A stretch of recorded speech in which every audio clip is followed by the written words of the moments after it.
Il y a 17 ans, je partageais à mon ami Jérémy ce rêve que Dieu m'a mis à cœur, celui de construire un grand centre de réveil qui impacterait toute la francophonie. Nous rendons gloire à Dieu pour ces milliers de héros qui se sont levés à nos côtés et qui ont donné avec tant de générosité pour que cette vision se réalise. Aujourd'hui, le centre MCI est presque terminé. Chaque jour, notre équipe travaille avec passion et excellence sur des projets innovants pour amener des millions de personnes à aimer Jésus et à le servir. Nous entrons dans notre plus belle saison, celle de la récolte. Et maintenant que nous avons le centre MCI, nous devons, en ces temps de la fin, foncer et engranger cette grande moisson d'âmes. Une fois que l'auditorium de 1000 places sera terminé et équipé, nous allons pouvoir commencer à produire et diffuser les conférences EMCI. Nous lancerons aussi la production de notre toute nouvelle émission d'adoration live avec public où nous allons vivre des temps forts dans sa présence. Et grâce à votre soutien, l'auditorium sera terminé d'ici quelques semaines. La construction du Studio B est terminée et il ne reste qu'à l'équiper pour commencer notre nouvelle émission d'enseignement, Teach, une super émission quotidienne qui formera de véritables disciples enracinés dans la parole de Dieu.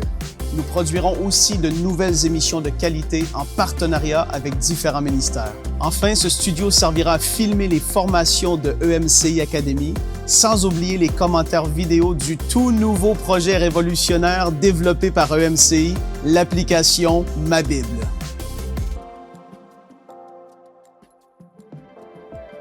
En 2007, un matin à mon réveil, l'Esprit de Dieu m'a clairement parlé et il m'a dit « Michael, il faut que tu crées une application biblique et tu verras, elle portera encore plus de fruits que tout ce que vous avez fait jusqu'à maintenant. »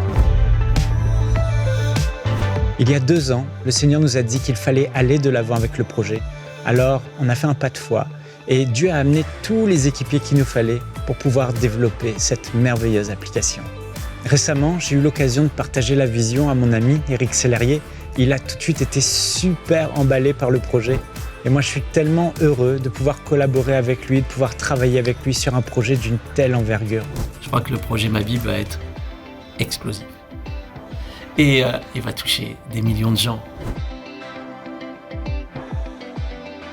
Ça, c'est un projet inspiré par Dieu. Et quand Dieu inspire des projets avec sa parole, alors ça peut devenir juste extraordinaire, parce que Dieu veut que sa parole, elle aille dans le monde entier, elle parcourt la terre, elle soit diffusée, elle soit méditée.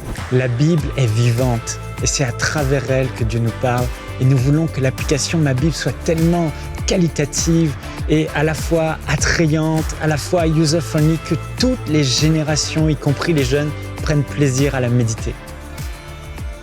Vous savez, beaucoup lisent leur Bible et ne la comprennent pas ou ils la comprennent mal. C'est pourquoi nous avons créé des outils pour aider à bien l'étudier et à comprendre ce que Dieu veut dire à travers sa parole. Par exemple, je peux comparer un verset dans plus de 15 traductions en français, sans compter toutes les autres langues. Je peux aussi en un clic trouver les versets liés à un passage. Je peux aussi lire les commentaires bibliques ou encore découvrir la définition Strong des mots grecs ou hébreux. Une des choses innovantes que je préfère dans l'application, ce sont les commentaires vidéo. Vous pourrez regarder de courtes vidéos de grande qualité qui ont été enregistrées dans nos studios ou des enseignants de la parole qui sont des références dans leur domaine vous aideront à bien comprendre le passage que vous êtes en train de lire. L'histoire du Fils prodigue est claire, limpide. Le Père, c'est l'image de Dieu. Le Fils, c'est toi, c'est moi. Ton Père céleste t'attend les bras ouverts. Avec Ma Bible, vous pouvez aussi personnaliser les passages qui vous ont particulièrement parlé ou qui vous ont touché, comme vous le feriez sur votre Bible papier, mais avec beaucoup plus de possibilités. Vous pouvez surligner, mettre en gras, mettre en couleur, agrandir un verset ou même un seul mot si vous préférez. Et ce qui est génial, c'est que vous pouvez aussi insérer vos propres notes entre les versets et aussi insérer des liens vers des ressources externes. Vous pouvez même ajouter vos réactions avec des emojis et des stickers. Sans oublier toutes les fonctionnalités que vous allez découvrir. Une chose qui nous tient particulièrement à cœur, c'est que les enfants puissent aussi utiliser ma Bible. C'est pourquoi nos équipes ont commencé à enregistrer les plus belles histoires de la Bible racontées en images. Et à la fin de chaque vidéo, il y aura un court message qui pourra parler à leur cœur.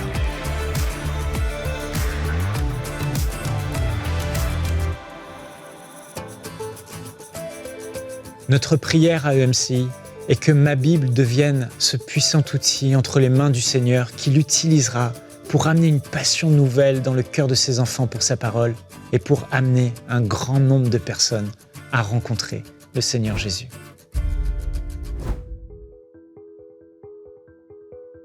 Le projet Ma Bible est déjà développé à plus de 50% et grâce à votre soutien, l'application sortira en 2023. Quant au centre EMCI, nous avons subi une lourde augmentation de plus de 25% des coûts du chantier, principalement en raison de la pandémie. Mais la bonne nouvelle, c'est qu'à ce jour, il ne reste qu'environ 10% du coût global à financer. Aujourd'hui, nous avons besoin que 5000 personnes se lèvent et s'engagent à semer une offrande de 1000 € ou plus pour finaliser le centre EMCI et ses différents projets. Frères et sœurs, je tiens sincèrement à vous remercier pour vos prières et pour votre fidèle soutien depuis tellement d'années.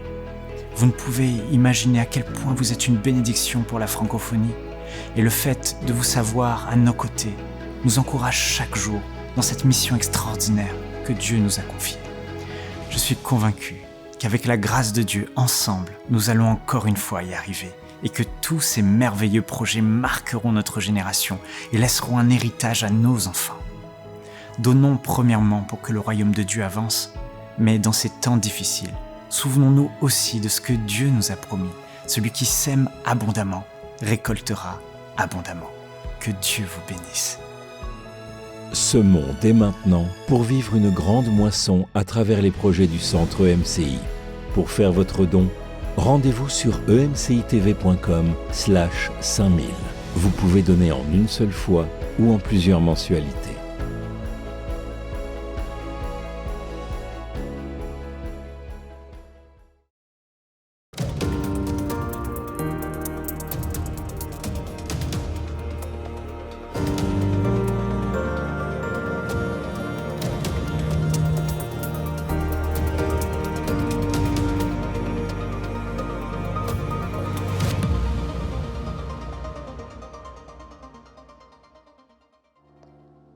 Bonjour, je suis convaincu que Dieu veut t'amener dans une nouvelle dimension spirituelle. Je crois que nous, les croyants, on n'a pas encore découvert, on n'a pas encore connu comme il faut connaître. Et je crois vraiment que le Saint-Esprit veut nous remplir à un tel point où notre vie de prière est un véritable succès. Où prier est pour nous quelque chose d'extraordinaire. Prier est pour nous quelque chose de glorieux. Prier est pour nous quelque chose de fort parce qu'on vit vraiment la présence de Dieu. Et non seulement c'est mon désir, mais c'est avant tout le désir du Père et du Saint-Esprit. Il vous a donné le Saint-Esprit pour que nous puissions ensemble prier les prières qui sont sur le cœur de Dieu et que nous puissions vivre des expériences glorieuses avec lui. Aujourd'hui, je vais continuer donc à répondre à cette question, comment réussir notre vie de prière, et je vais partager plusieurs témoignages bibliques et des personnes également qui ont vécu après l'écriture de la parole. Et je crois que vous allez être encouragés. On peut voir le Seigneur Jésus-Christ amener les disciples Pierre, Jacques et Jean sur la montagne de la Transfiguration. Les disciples ont été impactés d'une manière extraordinaire par ce qu'ils ont vécu là sur la montagne.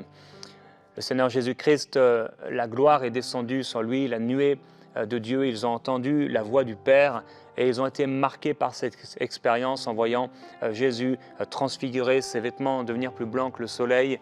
C'était tellement profond. Et je crois que si le Seigneur Jésus-Christ a voulu amener Pierre, Jacques et Jean sur cette montagne, c'était non seulement pour qu'eux-mêmes puissent vivre une expérience surnaturelle qui allait dépasser leur entendement et leur intelligence. Le Seigneur Jésus voulait leur montrer par là, entre autres, qu'il y a tellement plus à vivre que les choses naturelles. Ils ont vu Moïse et Élie qui étaient là et qui s'entretenaient avec le Seigneur Jésus-Christ. Et c'était pour leur montrer qu'il y a tellement plus en Dieu. Il y a une communion plus grande, il y a quelque chose de plus que ce que nous pouvons vivre sur la terre. Et si j'ai dit que, et c'est vrai, c'est un défi pour nous, la prière régulièrement dans nos vies personnelles, parce qu'on est tout simplement dans la chair et que nous prions un Dieu qui est invisible, il est vrai aussi que Dieu qui est bon, même s'il est invisible, il veut se manifester d'une manière tangible dans notre vie avec lui. Et Dieu veut nous encourager dans la prière pour que nous puissions nous tenir à ses côtés pour vivre l'extraordinaire avec lui. Et je crois que s'il a amené Pierre, Jacques et Jean avec lui sur cette montagne, leur faisant expérimenter et vivre quelque chose d'extraordinaire qui allait les marquer jusqu'à la fin de leur vie, c'est parce qu'il veut nous montrer à nous aussi qu'il y a plus avec lui. Quand Jacob a lutté avec Dieu toute la nuit, il ne voulait pas laisser partir l'ange de l'Éternel avant qu'il ne le bénisse.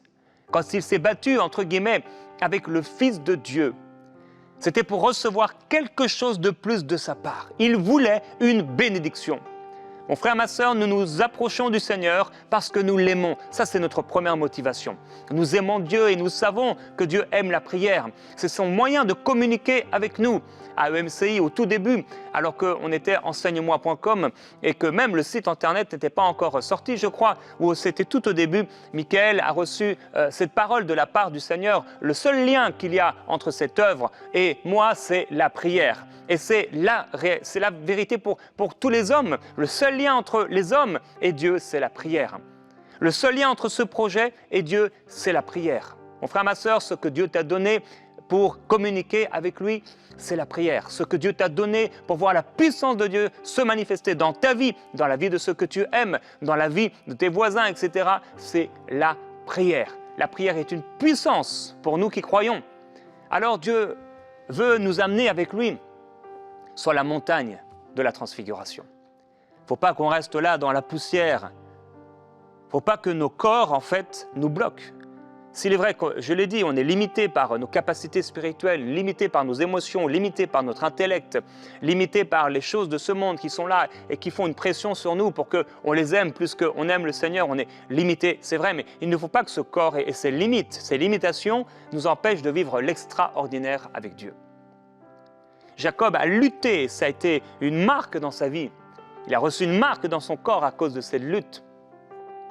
Et la bénédiction du Seigneur est venue sur lui. Et je prie qu'aujourd'hui, alors qu'on va partager ensemble ce moment, il y a une bénédiction, il y a une grâce nouvelle qui descende sur toi. Que la gloire du Seigneur Jésus-Christ se manifeste sur toi. La prière. Un grand défi parce que la prière est justement cet endroit et ce lieu, ce moment où Dieu veut t'amener pour vivre les choses les plus folles, les plus fortes que tu ne pourras jamais vivre ailleurs. Alors, je vous avais posé la question dans un sondage sur ma chaîne YouTube, dans Communauté, et je vous ai posé la question, vous avez un bon moment de prière, au moins une fois par jour, au moins une fois par semaine, au moins une fois par an, au moins une fois par mois ou jamais. Vous avez été 67% à répondre au moins une fois par jour. Au moins une fois par jour, j'étais quand même assez surpris, 67% des personnes disaient avoir un bon moment de prière avec le Seigneur. 25% disaient avoir au moins un bon moment dans la prière une fois par semaine. Ça veut dire qu'il y avait 93%, et il y a 93% des croyants qui disent quand même avoir un bon moment avec Dieu dans la prière au moins une fois par jour ou par semaine. Seulement 5% disaient que c'était seulement une fois par mois, 1% disaient une fois par an et 2% disaient jamais. Et je crois que ça va changer dans le nom du Seigneur Jésus-Christ. Mais quand même, de voir que autant de personnes disaient vivre au moins un bon moment dans la prière m'a fait aussi m'interroger sur les réponses qu'on avait entendues. 70% disaient que pour eux, la prière était un véritable défi. En fait, je pense que souvent, en entendant des témoignages glorieux de la prière, on se fait une mauvaise image de ce qu'est la prière. Si personnellement, je suis convaincu qu'on devrait vivre quelque chose de fort dans la prière tous les jours, je suis aussi convaincu que parfois la prière, c'est simple.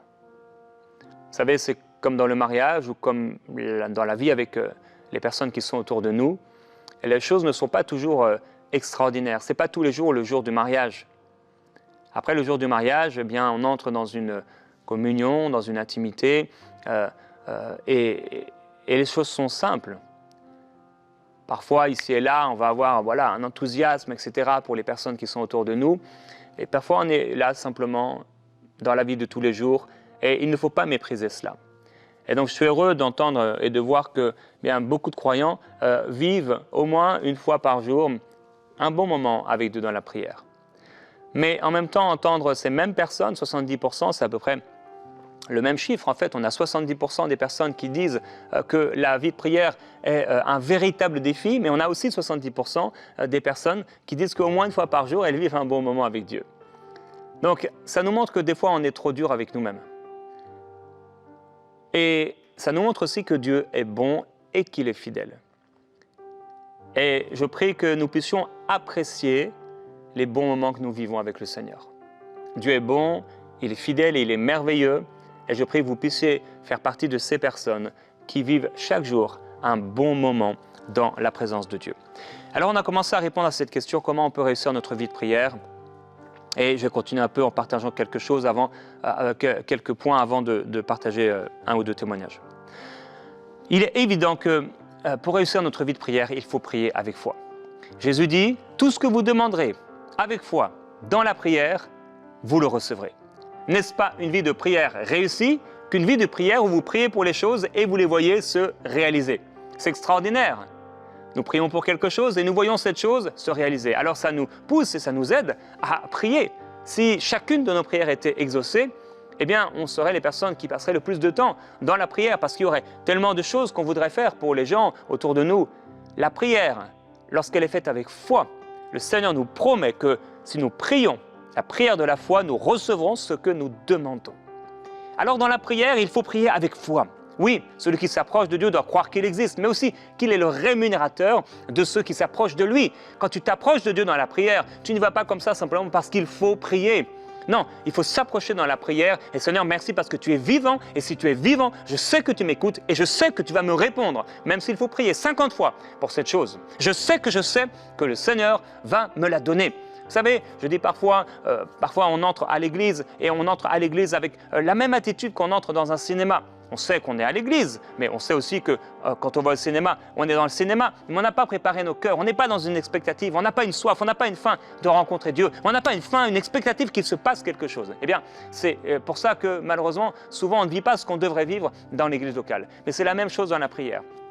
Quand je m'approche de Dieu, il faut que je m'approche de Dieu avec foi. Seigneur, tu vas le faire. Cette chose impossible à l'homme, tu vas le faire. Cette personne sera guérie. Mon fils sera délivré. Ce que j'ai besoin, ce dont j'ai besoin dans ma vie, Seigneur, tu vas le faire parce que tu es bon. Alors, priez avec foi, en croyant en la nature de Dieu, en la bonté de Dieu, en la toute-puissance de Dieu, en le fait que Dieu est avec nous. Dieu n'est jamais contre vous. Il est avec vous, il est avec toi, mon frère, ma sœur, et il veut t'amener plus loin. Et de la même manière que j'ai reçu aussi des paroles, ici et là, dans le cours de ma vie, qui me disaient que Dieu allait m'amener plus loin. De la même manière aussi, je veux prophétiser sur toi que le Seigneur va t'amener plus loin, dans un fleuve nouveau, un chemin nouveau, à expérimenter quelque chose de fort avec le Seigneur. Oui, il va t'amener sur cette montagne de la transfiguration. Il va t'amener à lutter dans la prière jusqu'à obtenir cette bénédiction, cette faveur et cette grâce, parce que Dieu est bon. Il cherche des intercesseurs. Et ça aussi, pour réussir notre vie de prière, eh bien, il faut faire partie de ces personnes qui répondent à cet appel de Dieu. Dieu cherche des intercesseurs. Il faut donc que dans nos vies, on puisse chercher premièrement son royaume et sa justice. Si nous prions selon sa volonté, nous serons exaucés. Et donc, il est important que nos cœurs s'attachent à son cœur et à ses désirs, et que ce ne soient pas nos désirs personnels qui priment, mais que ce soit ses désirs, que notre vie même, toute notre vie puisse lui plaire et être vécue pour lui. Comment réussir notre vie de prière? Eh bien, c'est en vivant pour lui. Ce n'est pas seulement au moment où je prie, mais c'est tout ce que je fais en dehors de la prière ou de ce qu'on appelle la prière. Je dois vivre pour Dieu. Tu dois vivre pour Dieu. Et je prie que nous puissions vivre pour lui. Alors prier selon sa volonté. On a cette assurance que si on demande quelque chose selon sa volonté, il nous écoute. Et si nous savons qu'il nous écoute, eh bien, quoi que ce soit que nous demandions, nous savons que nous possédons ce que nous lui avons demandé. Quelle grâce il faut croire en Dieu, mon frère, ma sœur. Et également, prier avec ferveur. J'aime tellement ce passage, c'est la parole de Dieu. Elle est pleine d'autorité, chargée de puissance. La prière fervente du juste a une grande efficacité. Alors parfois, parce que oui, on prie tous les jours, parfois c'est beaucoup plus doux, parfois c'est beaucoup plus calme, mais il y a quand même une ferveur spirituelle. L'importance n'est pas forcément l'intonation de la voix, même si parfois il faut qu'on puisse, dans la prière, prier beaucoup plus fort, avec plus de ferveur et d'intensité. Mais une chose est sûre, la prière fervente du juste a une grande efficacité. Alors si on sent que la ferveur a disparu, Seigneur, pardonne-moi pour le manque de ferveur. On peut prier également avec des frères et des sœurs qui vont nous encourager et qui vont nous booster. Ça va nous aider à réussir notre vie de prière en priant avec des personnes qui voient des résultats. J'aimerais partager avec vous l'histoire d'un homme qui s'appelle David Brainerd, qu'on appelait un homme de prière, et partager quelques petites choses qu'il a pu écrire dans son journal de prière. Il dit « J'ai 25 ans aujourd'hui. J'ai l'âme douloureuse à la pensée d'avoir si peu vécu pour la gloire de Dieu. J'ai passé la journée seul dans la forêt à répandre mes plaintes devant le Seigneur. Vers 9 h, je suis sorti pour prier dans le bois. Après-midi, je me rendis compte que les Indiens, il était quelque part chez les Indiens pour leur annoncer l'Évangile, que les Indiens se préparaient une fête et une danse. Pendant la prière, je ressentis le pouvoir de Dieu et mon âme était des plus exténuées. J'éprouvais une telle agonie et j'insistais avec une telle véhémence, ferveur, que lorsque je me relevais, je pus à peine marcher. Waouh, ça c'est la prière de Jacob. La sueur me coulait sur le visage et sur le corps. Je prie que tu puisses vivre ça. Alors, je vis parfois cela quand Dieu m'en donne la grâce ou quand mon cœur s'est assez ouvert pour prier avec une telle ferveur. Et parfois, oui, cela, je suis inondé de sueur et de transpiration, tellement je me suis donné pour Dieu. De telles prières ferventes, Dieu les écoute et Dieu les exauce. Je me rendais compte que les pauvres Indiens se réunissaient pour adorer des démons et non Dieu. Ce fut la raison pour laquelle j'implorais Dieu de se hâter de faire échouer la réunion idolâtre. Je passais l'après-midi ainsi à prier sans cesse, implorant l'aide divine pour ne pas faire confiance en moi-même. Ce que j'éprouvais tandis que je priais fut merveilleux. Il me semblait qu'il n'y avait rien d'important ou de valable en moi si ma vie et mon cœur n'étaient pas saints et si je ne désirais pas ardemment la conversion des païens à Dieu. Toutes mes préoccupations s'évanouirent. Ça aussi, c'est le pouvoir de la prière. Mes craintes comme mes désirs me paraissaient moins importants que le souffle du vent. Je souhaitais que Dieu fasse connaître son nom parmi les païens et je lançais mon appel avec la plus grande hardiesse, insistant pour qu'ils reconnaissent que ce serait ma plus grande joie. En effet, peu m'importait où et comment je devais vivre, les fatigues que je devais supporter, si seulement je pouvais gagner des âmes à Christ. Je continuais à implorer ainsi toute la soirée et toute la nuit. Il est écrit ainsi, armé, Brainerd sortit de la forêt le lendemain pour affronter les Indiens, sûr que Dieu était avec lui, comme il avait été avec Élie au mont Carmel. Lorsqu'il insista auprès des Indiens pour qu'ils annulent la danse, ceux-ci, au lieu de le tuer, parce qu'ils voulaient le tuer, renoncèrent à l'orgie et l'écoutèrent prêcher pendant toute la matinée et toute l'après-midi. Il écrit dans son journal intime, « Après avoir souffert comme peu souffrent, après avoir travaillé nuit et jour, après avoir passé d'innombrables heures dans le jeûne et dans la prière, après avoir prêché la parole à tout propos et hors de propos, dans le sens où il s'est donné entièrement, enfin les cieux s'ouvrirent et le feu tomba. » Les citations suivantes décrivent quelques-unes de ces expériences glorieuses. Je passais la plus grande partie de la journée à prier pour demander à l'Esprit Saint de se répandre sur mon peuple. Je priais et suppliais le Seigneur avec une grande hardiesse, éprouvant en mon âme une responsabilité énorme pour le salut de ces âmes précieuses. J'expliquais à la foule, Ésaïe 53:10, « Il a plu à l'Éternel de le briser par la souffrance. » Nombre de ceux qui écoutaient dans la foule, de 3 à 4 000 personnes, furent émus, au point que l'on entendit des pleurs semblables à un grand deuil. Alors que j'allais là à cheval, avant d'arriver là où je devais prêcher, je sentis que mon courage était revenu, que mon âme était remplie d'une force nouvelle pour implorer Dieu presque sans cesse pendant les nombreux kilomètres qui suivirent. Alors s'il a pu prier avec intensité sur un cheval, imaginez comment vous pouvez prier alors que vous êtes dans une posture qui vous aide à prier. Dans la matinée, je prêchais aux Indiens qui nous hébergeaient. Beaucoup furent émus et lorsque je leur parlais du salut de leur âme, les larmes coulèrent en abondance et ils se mirent à sangloter et à gémir. Dans la soirée, j'arrivais là où j'avais l'habitude de m'adresser à eux. Ils m'écoutèrent avec la plus grande attention, presque jusqu'à la fin. La plupart d'entre eux ne purent s'empêcher de laisser couler leurs larmes et de pleurer amèrement. Plus je leur parlais de l'amour et de la compassion de Dieu, qui envoyait son propre Fils afin qu'il souffre pour les péchés des hommes, et l'angoisse de ceux qui m'écoutaient augmentait. Ce fut pour moi une surprise de voir comme leur cœur paraissait transpercé de tendresse et d'émotion, suscité par l'Évangile, avant que je ne profère une seule parole de terreur. Et il dit de toute manière, la plupart des auditeurs furent très émus et ressentirent une profonde angoisse. Certains ne pouvaient même plus marcher, ni se tenir debout. Et ils tombaient sur le sol comme si le cœur leur manquait. Et ils imploraient Dieu sans fin pour demander miséricorde. Il explique à un moment que la force de Dieu était là, comme un vent puissant qui écrasait tout sur son passage.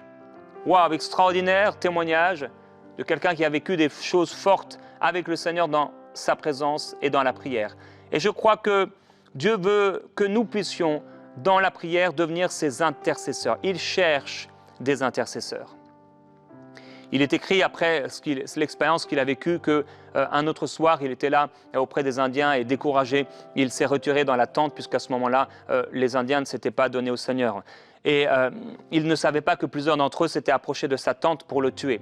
Et lorsqu'ils ont regardé dans une espèce de fente dans la tente de la toile, dans la toile, eh bien, ils ont vu cet homme Brenhart à genoux, les yeux fermés, les mains levées vers le ciel. Et ils virent un serpent de l'espèce la plus venimeuse, un grand cobra qu'ils connaissaient bien, qui s'était avancé derrière le dos de Brenhart. Et les Indiens ont vu le reptile se dresser tout prêt à mordre, puis soudain le reptile a tourné la tête comme s'il était apeuré par quelque chose et il s'est glissé hors de la tente, stupéfié.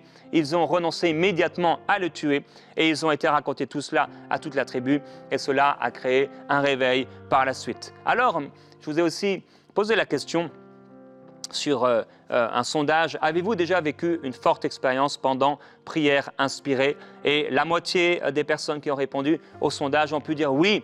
J'ai vécu une forte expérience avec Dieu dans Prière inspirée. Vous avez été de nombreuses personnes à témoigner les expériences que vous avez pu vivre avec le Seigneur. Oui, nous avons besoin les uns et des autres dans la prière.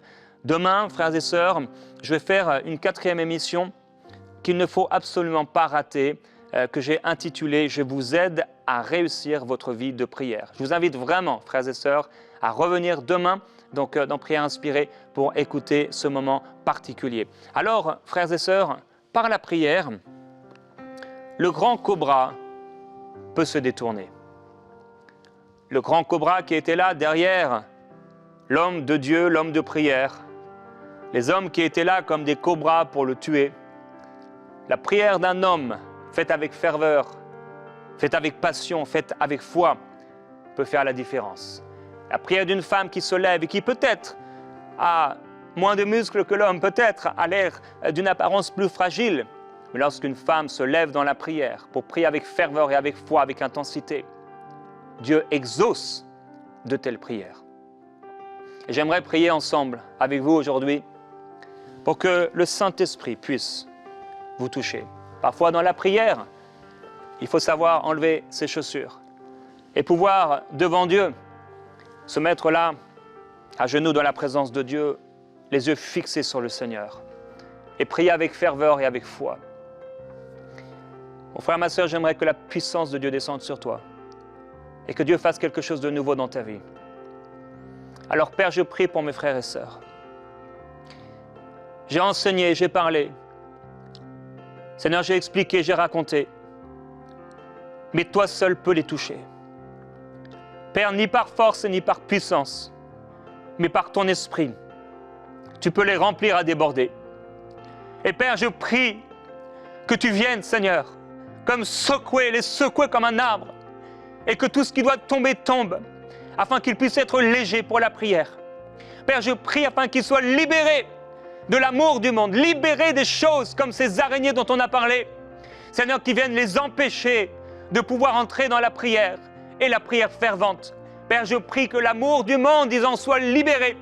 Que ceux qui, parmi mes frères et mes sœurs, Seigneur, sont dans la distraction, sont préoccupés par toutes sortes de choses mondaines, futiles et qui ne serviront à rien, Seigneur Jésus-Christ, dans ton royaume.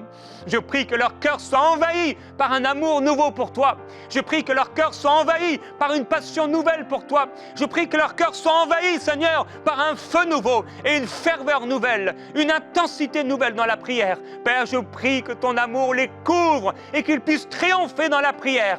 Père, je prie qu'ils soient comme ces hommes et ces femmes de réveil qui, dans la prière, Seigneur, ont amener des choses extraordinaires et surnaturelles à se manifester autour d'eux et dans la vie de ceux qu'ils aimaient. Père, je prie que par la prière, ils puissent transformer des nations, qu'ils puissent par la prière susciter, amener des réveils à l'existence. Je prie qu'ils puissent par la prière, Seigneur, amener des hommes et des femmes à se détourner de l'idolâtrie. Je prie que par la prière, ils amènent des hommes et des femmes à être sauvés, que par la prière, Seigneur, il y a plusieurs jeunes, vous m'écoutez maintenant, et vous avez soif pour votre église locale. C'est vrai qu'il y a un moment où vous jugez les choses et vous jugez les gens, et le Seigneur veut que vous ne puissiez plus les juger, mais il y a une soif, et il y a une faim, et il y a une ferveur dans votre cœur pour votre église locale, pour votre groupe de jeunesse, et vous avez le désir que Dieu puisse faire quelque chose envers cette église. Alors je prie pour vous maintenant, hommes et femmes, jeunes hommes et jeunes filles, jeunes femmes, que la puissance du Saint-Esprit descende sur vous et qu'une ferveur nouvelle, une intensité nouvelle dans la prière vous soit donnée,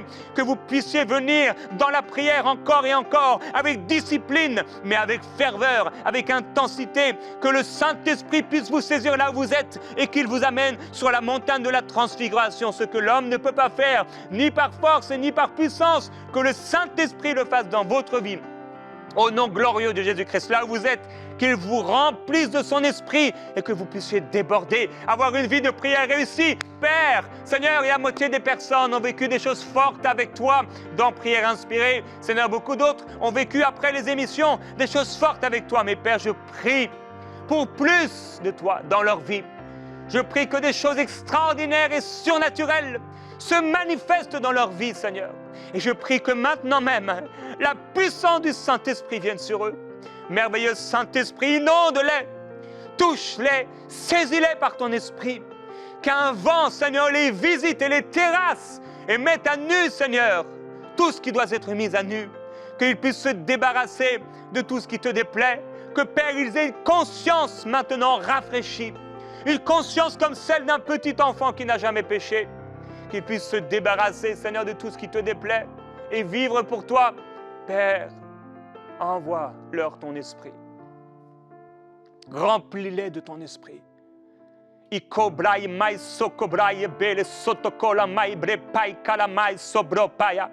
Mon frère, ma soeur, certains ne vous avez pas été baptisés du Saint-Esprit, mais le Seigneur va vous baptiser maintenant.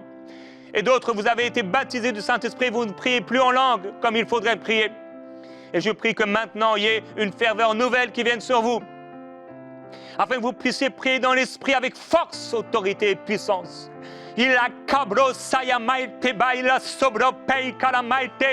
Recevez au nom du Seigneur Jésus pendant cette prière.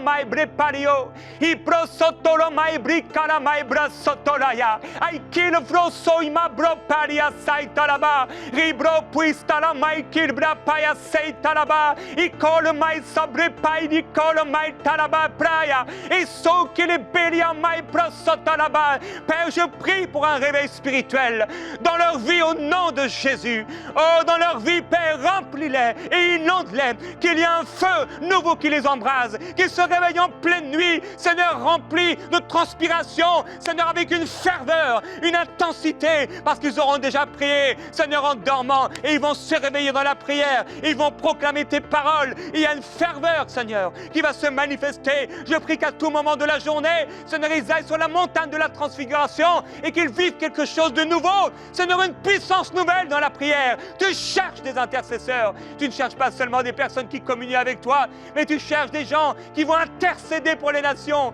qui vont intercéder pour les perdus, qui vont intercéder, Seigneur, pour les besoins, les choses qui sont sur ton cœur, les désirs, Seigneur, qui t'animent. Je prie que ce soit nos désirs, que ce soit leurs désirs et que tu puisses les remplir à déborder du Saint-Esprit, que ta gloire les inonde et les bouleverse au nom glorieux de Jésus-Christ, qu'il en soit ainsi. Recevez la puissance du Saint-Esprit alors qu'on va se retrouver demain. Ne ratez pas cette émission demain. Que la gloire du Seigneur descende sur vous au nom de Jésus-Christ. Il y a plus pour vous, mon frère, ma sœur. Il y a plus pour vous dans la présence de Dieu. Et je prie que ce plus vous touche et que vous soyez impactés corps, âme, esprit par la gloire du Seigneur Jésus-Christ. Alléluia.